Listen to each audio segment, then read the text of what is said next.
Morning everybody, hope you're all keeping well. Just another idea for you to have a go at home. This has come because I had an email this morning from one of the children at school having made a bug hotel and wanted to show me, so I thought I'd come out as I've been meaning to do one and make it today.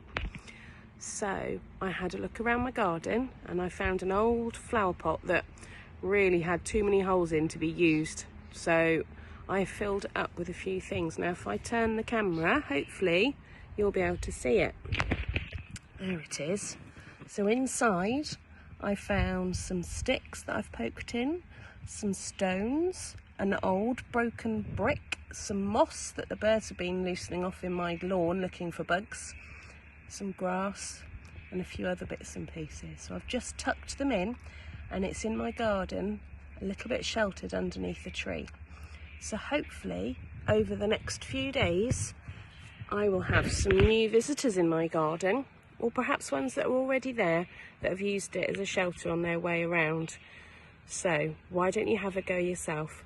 But make sure you ask someone at home if you can use an old pot or maybe an old bottle that someone's helped you cut the bottom off. If you haven't got that, maybe a bit of cardboard rolled up with the bits and pieces tucked inside. I look forward to seeing the pictures and hearing about all the different bugs that you've had visit your garden. Take care. Bye bye.